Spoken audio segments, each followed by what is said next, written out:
Kinumpirma ng Bacoor City Police na ang suspect ang nasa likod ng pagmamaril sa isang 43 anyos na jeepney driver na nakatambay sa piling ng kalsada gamit ang sumpa o homemade anong buwan ng Agosto.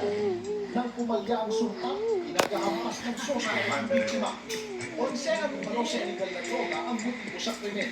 Inamin ng suspect na sakit siya sa pangunguda, pero itinanggi niya na siyang nasa likod ng pamamaril. Nakapit ngayon sa Las Piñas City Police Station ang suspect na maharap sa kasong murder, robbery at illegal possession of firearms. Nahuli na rin ang isang kasama at pinag-aanap ang isa pa. Nanawagan din ang Las Piñas City Police na baka mga posibleng nabiktima na kaparehong modus na magtungo sa kanilang tanggapan upang mapanagot at makampahan sa kanilang kaso ang naturang suspect. Jessica Souza, ABS-CBN News.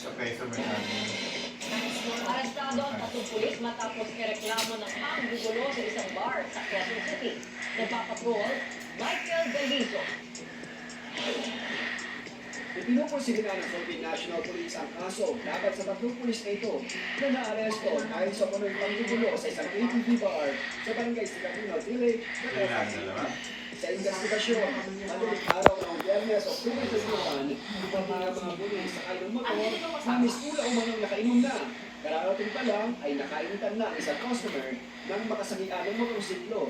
Isa sa kanila ang nagkasalang baril at habang ikinuman sa loob ay muli nagkasalang baril ang isa pang pulis. Lalo pang tumas ang tensyon nang magbasag umano ng mga bote ng alak ang mga pulis. Makagalit ka dito. Tumawag sa ngayon ng isa sa mga customer na isang retiradong sundalo ang responde ang mga tauhan ng Aronas Police Station para arrestin ang mga kabaro. Sila, magka-classmate, so medyo kami music tayo. Pero dapat bilang sana na pag nag-iinuman ay hindi Press the red dapat one. ilagay sa Press the utak red yung one. iniinom at yung Go, disiplina. okay. Bigyan ka rin sila ng magtulungan.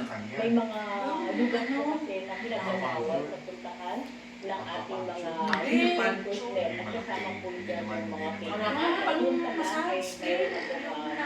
facial discipline.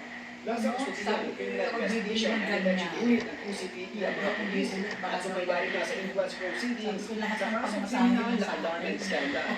Maharap din sila sa mga kasong administratibo kung saan maalis sila kasi at tuluyang madismiss ang servisyo.